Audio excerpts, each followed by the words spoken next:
I'm Mohsen Amini. I play the concertina in the bands Talisk and Ímar, and this is my take on demystifying digital.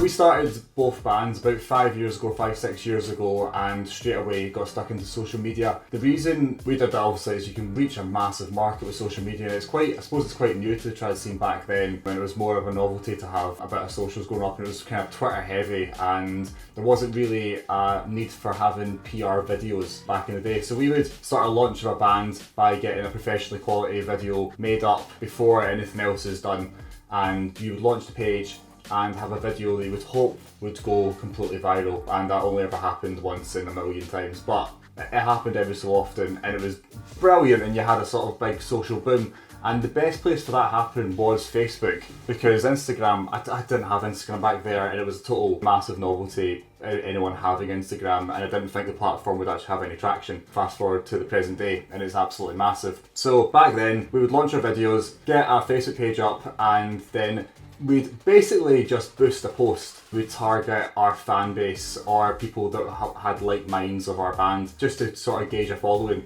And we would bring all our road resources together, because back then you could invite everybody that liked your page or was a friend of yours to like the Facebook page you had. So you'd slowly a massive following like that. And to be honest, that's as far as we went back then, actually promoting ourselves digitally. Slowly we learned little tips and tricks of sponsoring posts and targeting different areas. Then we started getting into the dreaded Spotify of traditional music, which I think's amazing. So now you can use Spotify quite a lot when it comes to targeting places, because we know where our listeners are listening from. So we can look and say, we've got a heavy listenership in Ireland, so let's target our ads over to Ireland and make that a big boom. The same sort of analogy of like, you would sell I've been to Paris stickers in Paris, you sell Ímar to Ireland sort of idea. That's how we sort of boom up our socials. We didn't really use Twitter. Twitter we still don't really use. We should probably maybe look into using it, but I think Facebook's kind of predominantly where it's at for sponsoring and targeting places.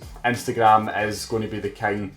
And if you can get into TikTok, then you're going to go viral at some point in life. So that's generally what we did. Just hit Facebook hard and made sure our content was always very readable and very focused and to the point, because if you have to click one more than once to get at a point, then you've lost our viewers' attention. So ours would be, if we were promoting a tour, we'd have professional video, catch your eye straight away with something that you like, and then it'd be, there's a list of dates, and here's exactly where you can come and see us.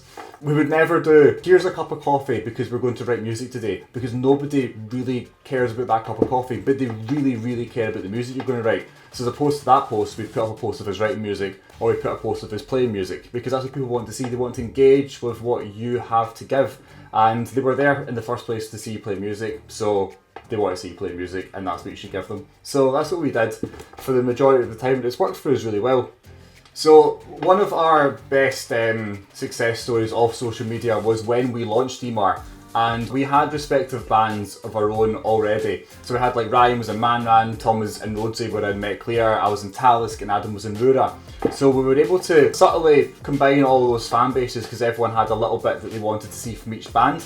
And we'd form this like super group, I suppose is what you would call it, but it was a collection of us all coming together, bringing our bases together. And when we launched the video, I think we managed to successfully tap all those bases, and it went massively viral, and it was shared all over the place. It got hundreds of thousands of views, and we got thousands of likes on our Facebook page.